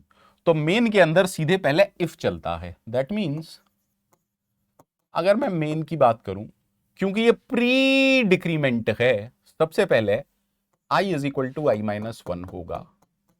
दैट मींस आई की वैल्यू हो गई 4। अब अगर मैं इफ को चेक करूंगा तो दिस बिकम इफ ऑफ 4, क्योंकि 4 बेटा नॉन जीरो है, नॉन जीरो का मतलब ट्रू। अब देखो जब ये ट्रू है तो 2 लाइन का कोड चलेगा, that is why main call होगा। ये प्रिंट एफ मेन के बाद ही चलेगा ना, ये प्रिंट एफ मेन के बाद चलेगा। अब सवाल यह है कि पंकज सर ने आई क्यों लिखा है, 4 क्यों नहीं लिखा? क्योंकि अभी समझो, यहां पर मेन का रिकर्शन ट्री बनेगा। दैट मीन्स ये प्रिंटफ जब ये पूरा मेन चल जाएगा उसके बाद प्रिंट होगा ना। हो सकता है ये मेन फंक्शन आई जो कि स्टैटिक वेरिएबल है उसकी वैल्यू चेंज करे, गौर करेंगे तो वो कर रहा है। Please try to understand, that is why मैंने उसको प्रिंटफ आई लिखा। चलिए अब आगे समझते हैं, ठीक है, डन। अब जब दोबारा ये मेन चलेगा, दैट मीन्स सबसे पहला part i is equal to i minus 1, जिससे ये वैल्यू 3 हो गई। अब आप चेक करेंगे इफ 3, क्योंकि 3 ट्रू है, नॉन जीरो है, फिर से ये दो लाइन चलेंगी, that is main and then printf. Again ये वाला प्रिंटफ वेट कर रहा है। ऑफ कोर्स देखिए, स्टैटिक वेरिएबल फंक्शन के एक्टिवेशन रिकॉर्ड का पार्ट नहीं होता है, ये ध्यान रखिएगा। तो ये मत सोचिएगा इस कॉल के लिए स्टैटिक वेरिएबल है, ठीक है। नाउ फोकस करिएगा। अगेन हमने कहा मेन के लिए सबसे पहला काम i is equal to i minus 1, जिससे i की वैल्यू 2 हो गई।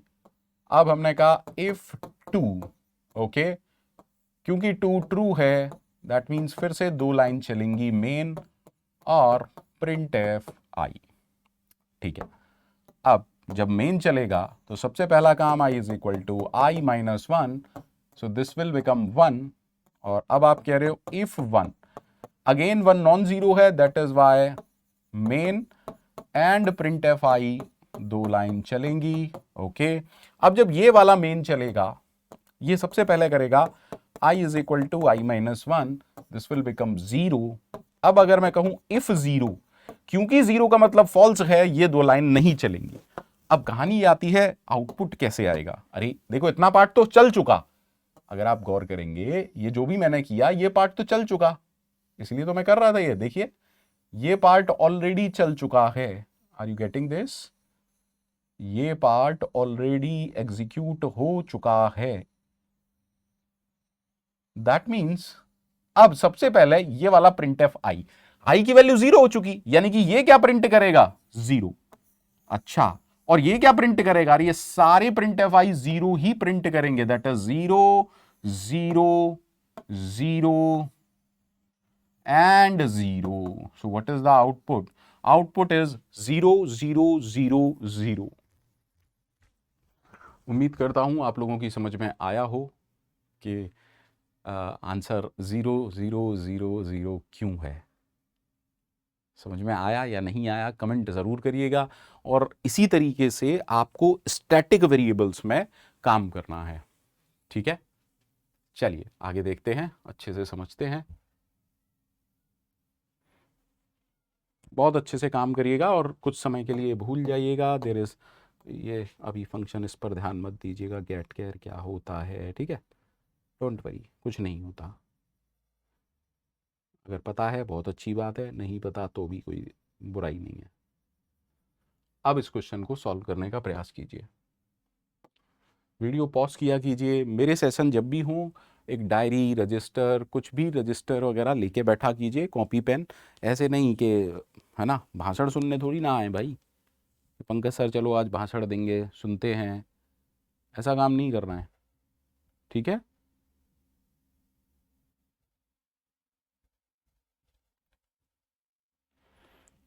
उम्मीद करता हूँ क्वेश्चन आप लोगों ने सॉल्व कर लिया होगा। अगर नहीं किया है तो मुझे बताइए, कमेंट करते रहा कीजिए,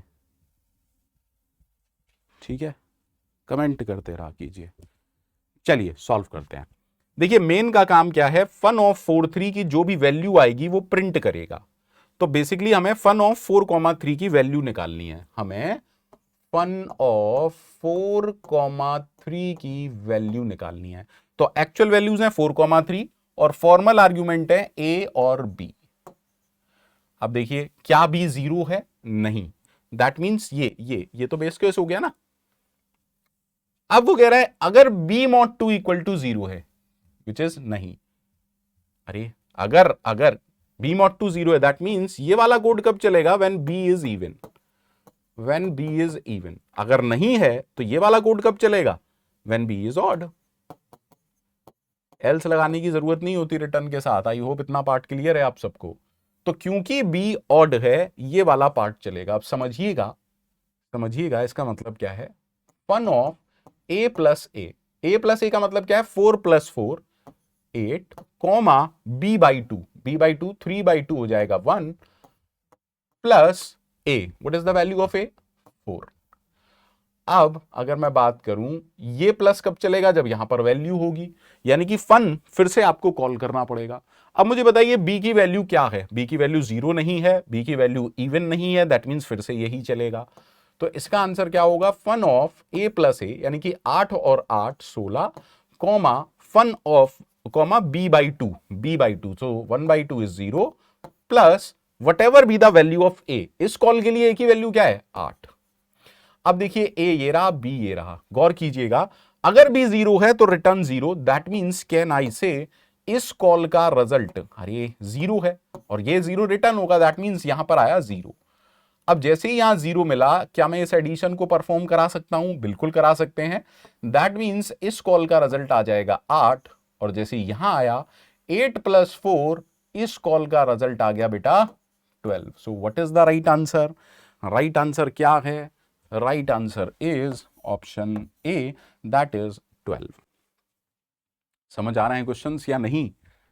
चलिए next question. Please video pause कीजिए, अच्छे से सोचिए, समझिए, कॉपी पेन उठाइए एंड देन आंसर दीजिए। कोई जल्दी नहीं है, कोई भी जल्दी नहीं है, कोई भी जल्दी नहीं है, आराम से, सबको आराम से करना है। उम्मीद करता हूं आपने कर लिया होगा वीडियो पॉज करके। अच्छे से देखिए, कह रहा है what is the value of f of 5, what is the value of f of 5। तो मैंने कहा ठीक है, f ऑफ 5 की वैल्यू निकालते हैं। f ऑफ 5 का मतलब n की वैल्यू है बेटा 5। अच्छा, एक स्टैटिक वेरिएबल है r, इसकी वैल्यू है 0, इसको हटा देता हूं, ठीक है। नाउ जब आपने f ऑफ 5 को कॉल किया, आराम से देखिएगा, थोड़ा सा समझते हैं।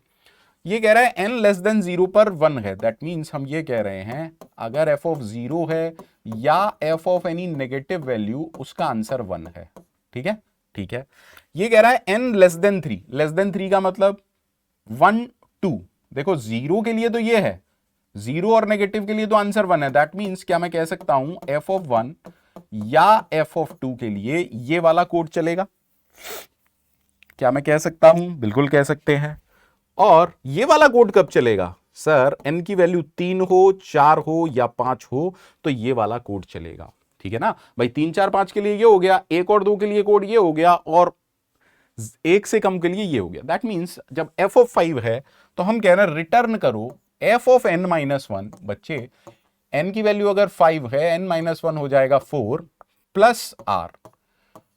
अब यहां पर फिर से कंफ्यूजन तो नहीं है कि सर ने प्लस r क्यों किया है, 0 क्यों नहीं किया, क्योंकि ये स्टैटिक वेरिएबल है। प्लस के लिए पहले ये वैल्यू इवैल्यूएट होगी, हो सकता है f ऑफ 4 r को चेंज कर दे, हाँ या ना, दैट इज वाई। अब जब f ऑफ 4 हुआ, देन n की वैल्यू हो गई 4, अगेन यही वाला कोड चलेगा। दैट मींस आप कह रहे हैं f of 3 plus r, n की वैल्यू यहां पर भी क्या है 3, 3 के लिए भी सेम कोड चलेगा। तो आप कह रहे हैं f ऑफ 2 प्लस r, ठीक है। अब जब f ऑफ 2 चलेगा तो n की वैल्यू है 2। अच्छे से देखिएगा, जब f ऑफ 2 चलेगा तो कोड में पहली लाइन कह रही है r is equal to n, that means r की वैल्यू 2 हो गई, r की वैल्यू 2 हो गई। Is that clear? And then f of n-2, n की वैल्यू 2 है तो ये कह रहा है f ऑफ n-2 प्लस 2, ठीक है। अब अच्छे से समझिएगा, what is the value of f of 0? f of 0 की वैल्यू 1 है। अब देखिए 1 + 2 कैन आई से इसका आंसर होगा 3, यस सर। r की वैल्यू 2 है तो यहां पर क्या रख दूं 2, और 3 + 2 दैट मींस कैन आई से इसका आंसर है 5, और 5 प्लस ये r का मतलब तो 2 ही रहेगा, दैट मींस इसका आंसर है 7, और 7 + r is nothing but 7 + 2. So can I say the final answer for f of 5 is 9? So so gate में जो सबसे अच्छा क्वेश्चन होता है रिकर्शन का, वो कौन सा होता है? रिकर्शन में स्टैटिक वेरिएबल, रिकर्शन के साथ स्टैटिक वेरिएबल और उसमें भी प्री इंक्रीमेंट प्री डिक्रीमेंट अगर लगा हुआ है तो समझ लीजिए सबसे बेस्ट क्वेश्चन है वो, और उस क्वेश्चन को पूरी इज्जत दीजिए, क्योंकि आज अगर आप उसे इज्जत देंगे तो गेट के एग्जाम में वो आपको इज्जत देगा, प्लेसमेंट्स में वो आपको इज्जत देगा, है ना? कहते हैं ना, गिव रिस्पेक्ट टेक रिस्पेक्ट। ठीक है, तो अच्छे क्वेश्चंस को हमेशा इज्जत दें। इज्जत का मतलब टाइम दें, ऐसे नहीं सोचें अरे इजी है और समथिंग लाइक दैट। चलिए नेक्स्ट क्वेश्चन सॉल्व करते हैं। आराम से जवाब दीजिएगा, वीडियो पॉज कीजिए, सोचिए एंड देन मुझे जवाब दीजिए। What is the output of this particular question? इस क्वेश्चन का क्या आउटपुट होगा? And I want an answer from everyone. ऐसा नहीं है कि सब लोग देखते हैं पर कमेंट बहुत ही कम बच्चे करते हैं। ये तो चीटिंग हो गई ना यार। मतलब आप पढ़ भी रहे हो मेरे से, कंटेंट भी अच्छा लग रहा है, पर आप 10 सेकंड निकाल के कमेंट नहीं करना चाहते। ये तो पूरी तरह से चीटिंग है ना भाई। चीटिंग है या नहीं? चीटिंग है, पूरी चीटिंग है यार। चलिए, उम्मीद करता हूं आपने सॉल्व कर लिया होगा पॉज करके। Let us try to solve it. बोल रहा है foo of 513,2, foo of foo of 513,2, unsigned n, n की वैल्यू ये हो गई और आर की वैल्यू ये हो गई। अच्छे से देखिएगा कोड को। कह रहा है अगर n ग्रेटर देन 0 है, जब तक n ग्रेटर देन 0 रहे आपको ये करना है। r की वैल्यू तो 2 है हर कॉल में, तो ये कह रहा है कि मेरा आंसर होगा n mod r। सो 513 mod 2, अगर ऑड को 2 से डिवाइड करोगे 1 प्लस फू ऑफ 513/2, 513 डिवाइड बाई 2 इज 256। तो यहां आया 256 और देखिए आर सेम है विच इज 2, दैट मीन्स ठीक है। अब जब ये वाली कॉल चलेगी तो एन की वैल्यू ये, आर की वैल्यू ये, तो इसकी वैल्यू क्या आएगी? मॉड 2। देखो अगर इवन नंबर है और 2 से डिवाइड करेंगे रिमाइंडर है 0 प्लस फू of divide by 2, it is 128,2। Again इसकी वैल्यू क्या आएगी? देखो क्योंकि ये इवन नंबर है, 0 प्लस फू ऑफ 64,2। अगेन क्योंकि ये इवन नंबर है, 0 प्लस फू ऑफ 32,2। अगेन इवन है, 0 प्लस फू ऑफ 16,2। अगेन इवन है, 0 प्लस फू ऑफ 8,2। अगेन इवन है, 0 प्लस फू of 4,2। Again it is even, 0 plus फू ऑफ 2,2। अगेन इवन, इसका आंसर है 0 प्लस फू ऑफ 2/2 1,2। फोकस करिएगा। अब जब आप डिवाइड करेंगे तो 1 mod 2 इज 1 प्लस फू ऑफ 0,2। समझिएगा मैं क्या कहने की कोशिश कर रहा हूं। अब फू ऑफ 0,2, n ग्रेटर देन 0 अब नहीं रहा, एल्स रिटर्न 0, दैट मीन्स इसका आंसर है 0।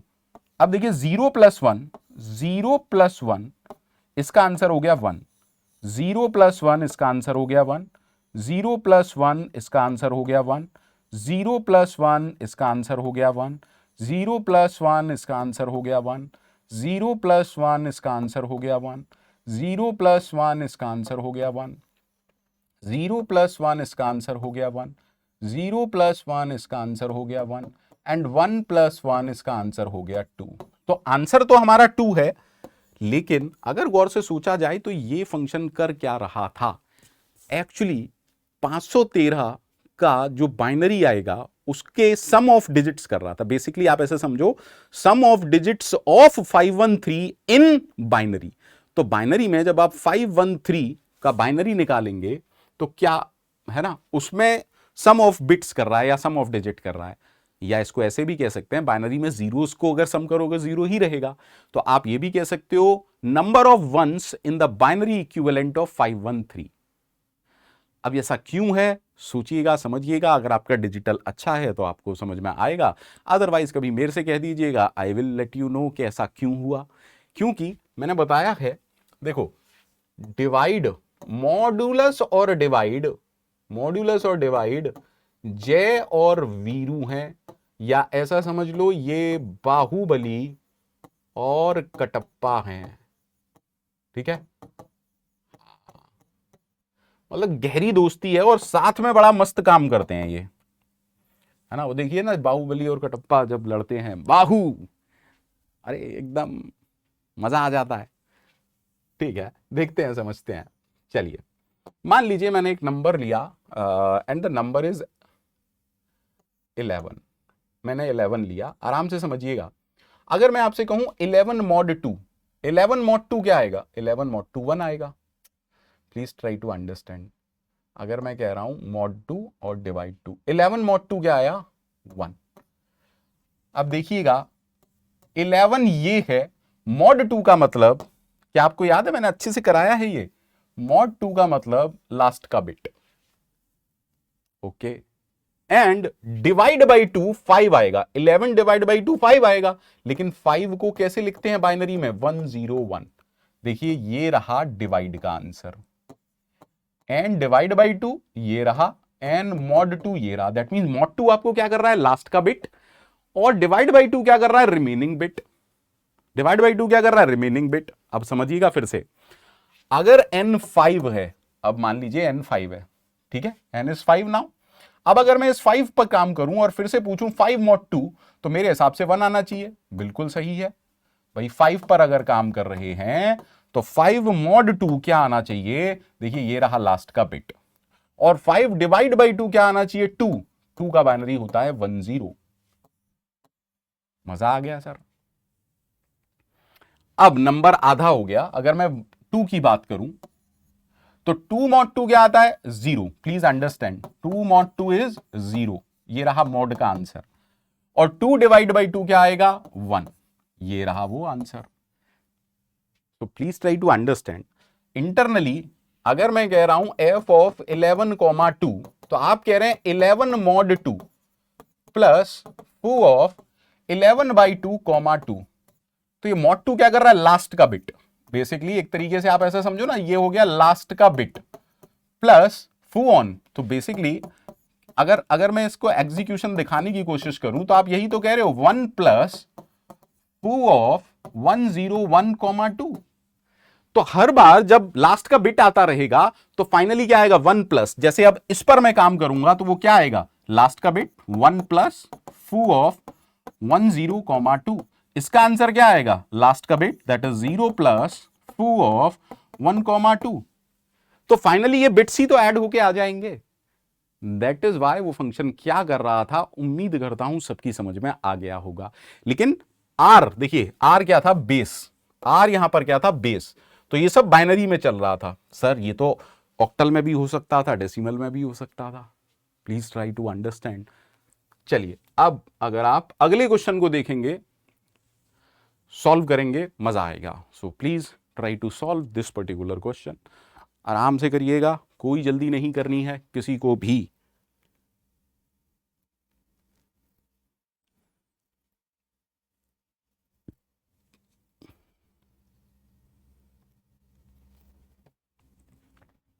चलिए, let's try to solve it. कह रहा है हमें फन ऑफ 12 की वैल्यू निकालनी है। अगर x ग्रेटर देन 3 है तो रिटर्न करो। इसका मतलब समझा देता हूं। कॉल करो सेम फंक्शन को 4 कम वैल्यू के लिए, प्लस कॉल करो सेम फंक्शन को 1 कम वैल्यू के लिए प्लस 1। लेकिन x इज ग्रेटर देन 3, यानी कि f4 f5 f6 इन सब की वैल्यू के लिए। और ये रिटर्न 1 कब है? When x is less than और इक्वल टू 3, यानी कि f0 की वैल्यू क्या होगी? 1। अगर मैं यहीं से आपसे पूछूं f0 की वैल्यू क्या होगी? 1। f1 की वैल्यू क्या होगी? 1। f2 की वैल्यू क्या होगी? 1। f3 की वैल्यू क्या होगी? 1। क्या ये सबको क्लियर है? उम्मीद करता हूं हाँ। तो अगर किसी ने मेरे से पूछा फन ऑफ 12 की वैल्यू निकालो, फन की जगह मैंने यहां पर f लिख दिया है। चलिए कर देता हूं, अदरवाइज बच्चे इस पर भी परेशान हो सकते हैं। यहां से मैं ये कह रहा हूं, ये रिटर्न 1 का मतलब क्या है? फन ऑफ 0 की वैल्यू, फन ऑफ 1 की वैल्यू, फन ऑफ 2 की वैल्यू, या फन ऑफ 3 की वैल्यू क्या होगी? 1 होगी। ठीक है, हमसे किसी ने पूछा फन ऑफ 12, ठीक है, हमने कहा फन ऑफ 12 की वैल्यू निकालते हैं। तो x की वैल्यू यहां क्या है 12, विच इज ग्रेटर देन 3। तो इसका आंसर क्या आएगा, ये बोलेगा 4 कम, तो 12 से 4 कम होते हैं 8, प्लस प्लस 1 कम विच इज 11 प्लस 1। ठीक है, अब अच्छे से देखिए फन ऑफ 8 की वैल्यू कैसे निकलेगी।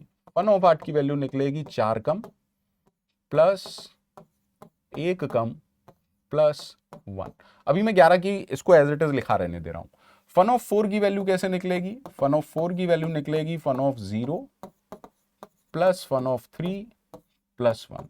गौर करिएगा, फन ऑफ 0 का आंसर 1 है, इसका भी आंसर 1 है, इसका भी आंसर 1 है, हमने पहले ही लिख लिया है। 0 1 2 3 सबका आंसर 1 है, तो 1 प्लस 1 प्लस 1, क्या मैं कह सकता हूं फन ऑफ 4 का आंसर 3 है? कैन आई से कि फन ऑफ 4 का आंसर 3 है? जी हाँ, बिल्कुल कह सकते हैं। ठीक है, now just try to solve fun of 7। तो मैंने कहा फन ऑफ 7 का आंसर निकालते हैं। चलो फन ऑफ 7 का आंसर निकालते हैं। तो जब फन ऑफ 7 का आंसर निकालोगे, ये बोलेगा 4 कम प्लस 1 कम प्लस 1। ठीक है, फन ऑफ 3, फन ऑफ 3 का आंसर हमें पता है, ये 1 है। ठीक है, फन ऑफ 6, फन ऑफ 6 का आंसर निकालते हैं।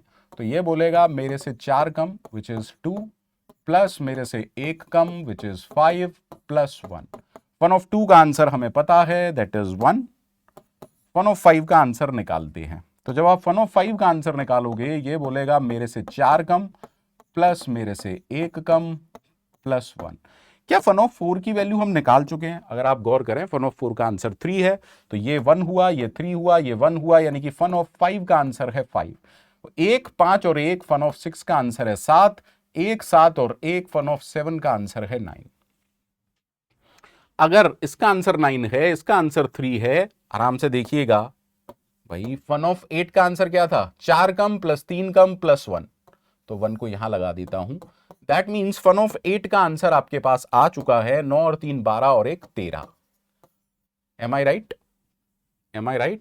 फन ऑफ 11 को जरा मैं इधर सॉल्व कर लेता हूं आप लोगों के लिए।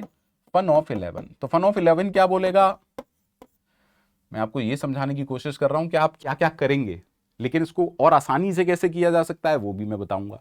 तो हमने कहा फन ऑफ 11 यानी कि फन ऑफ 7, 4 कम 1 कम प्लस 1। फन ऑफ 7 का आंसर हम जानते हैं, दैट इज 9, तो मैं इसको सॉल्व नहीं करूंगा। ठीक है, फन ऑफ 10 को हम कैसे सॉल्व करेंगे, अपने से 4 कम प्लस अपने से 1 कम प्लस 1। फन ऑफ 9 का आंसर हम जानते हैं, नहीं जानते। फन ऑफ 6 का आंसर हम जानते हैं क्या, फन ऑफ 6 का आंसर 7 है। फन ऑफ 9 को हम सॉल्व करेंगे तो हम बोलेंगे अपने से 4 कम प्लस अपने से 1 कम प्लस 1। अब देखिए आप सबका आंसर जानते हैं इनमें से। फन ऑफ 5 का आंसर 5 है, फन ऑफ 8 का आंसर 13 है, तो 13 और 5 18 और 1 19, यानी कि इसका आंसर आ गया 19। 19 और 5 24 और 1 ये आ गया 25। ठीक है, ठीक है, 25 और 9 34 और 1 इसका आंसर आ गया 35। Please try to understand. I hope I hope मैंने सही किया हो, कहीं गलत नहीं किया है। फन ऑफ 8 का आंसर है 13, 18 ये आ गया 19, 19 और 7 26 और 1 27। Sorry, I hope that part clear होगा। 7 और 19 26 और 1 27 इसका आंसर है। 27 और 9 और 1 37 इसका आंसर है। दैट मीन्स फन ऑफ 11 का आंसर 37 है। तो फाइनली आंसर क्या हुआ, 13 plus 37 plus 1। I hope the answer is 51, मतलब आई होप सो। लेकिन हम इसको अलग तरीके से भी सॉल्व कर सकते थे। सर वो कैसे, वो हमें समझना है भाई, वही तो समझना है। आराम से समझिएगा, मैं कोशिश कर रहा हूं ढंग से। सर अगर मेरे पास फन ऑफ 0 की वैल्यू है, फन ऑफ 1 की वैल्यू है, फन ऑफ 2 की वैल्यू है, फन ऑफ 3 की वैल्यू है विच इज 1। मैं अगर आपसे पूछूं फन ऑफ 4 का आंसर क्या होगा, तो आप कहेंगे अपने से 4 कम which is fun of 0 plus fun of 3 plus 1। अब देखिए इसकी वैल्यू आप जानते हैं 1 और 1 और 1, so can I write it as 3? क्या फन ऑफ 4 का आंसर 3 ही था? देख लेते हैं। हाँ, फन ऑफ 4 का आंसर 3 था। ठीक है, अब मैं आपसे कहूं फन ऑफ 5 का आंसर क्या होगा, तो आप कहेंगे अपने से 4 कम प्लस अपने से 1 कम प्लस 1। अब देखो इसका आंसर 1 है, इसका आंसर 1 है, इसका आंसर 3 है। 1 + 3 + 1 5। ठीक है सर, फन ऑफ 6 का आंसर क्या होगा? फन ऑफ 6 बोलेगा अपने से 4 कम प्लस अपने से 1 कम प्लस 1। देखो इसका आंसर 1 है, इसका 5 है और इसका 1 है। 1 और 1 2 और 5 7। बहुत बढ़िया। फन ऑफ 7 का आंसर क्या होगा? फन ऑफ 7 बोलेगा अपने से 4 कम प्लस अपने से 1 कम प्लस 1। अब देखिए अपने से 4 कम, ये 1 है, ये भी 1 है और ये 7 है, दैट इज वाई ये आ गया 9।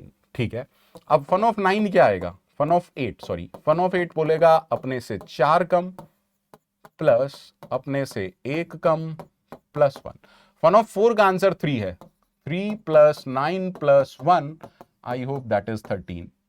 अब फन ऑफ 9 कैसे निकलेगा? फन ऑफ 9 बोलेगा अपने से 4 कम प्लस अपने से 1 कम प्लस 1। फन ऑफ 5 का आंसर क्या है? फन ऑफ 5 का आंसर 5 है। फन ऑफ 8 का आंसर 13 है, इसका आंसर 1 है, सो दिस बिकम 19। ठीक है, फन ऑफ 10 का आंसर क्या है? फन ऑफ 10 बोलेगा मेरे से 4 कम वाला प्लस मेरे से 1 कम वाला प्लस 1।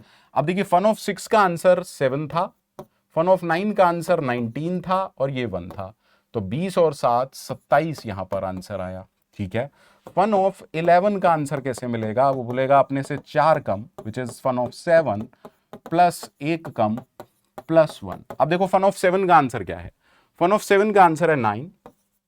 फन ऑफ 10 का आंसर है 27 प्लस 1, आई होप 10, ये आ गया 37।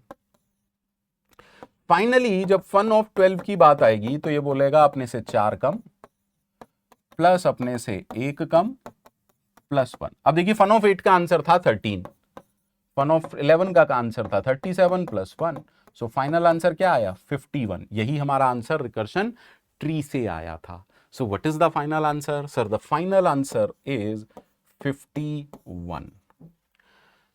आई होप सेशन में आपको मज़ा आया होगा और डोंट वरी, मैंने प्रॉमिस किया है कि कंप्लीट करूंगा इस सीरीज़ को, तो मैं कंप्लीट करूंगा। ये अलग बात है कि थोड़ा सा फ्रीक्वेंसी थोड़ी कम हो गई थी, बिकॉज बिलीव मी थोड़ा सा बिजी चल रहा था और बैचेस भी बहुत सारे चल रहे थे, वर्कलोड थोड़ा सा ज़्यादा हो गया था बच्चे, तो थोड़ा सा मैं बिजी चल रहा था। बट ऐसा मत सोचिएगा कि ये सीरीज़ नहीं कंप्लीट होगी या कुछ ऐसी प्रॉब्लम, ऐसा कुछ नहीं होगा। मीनवाइल बस आप लोगों से एक ही रिक्वेस्ट है कि जितना हो सके आप लोग कमेंट ज़रूर करिए। कमेंट रियल लाइफ में ख़राब होते हैं लेकिन यूट्यूब पर अच्छे लगते हैं, स्पेशली जब आप एफर्ट करते हो तो एटलीस्ट ये समझ में आता है कि बच्चे को समझ आ रहा है, नहीं आ रहा है, मेरे एफर्ट्स करेक्ट वे में जा रहे हैं या नहीं जा रहे। ठीक है, so bye bye, take care, keep on learning, keep on shining. Next video में जल्दी ही मिलते हैं।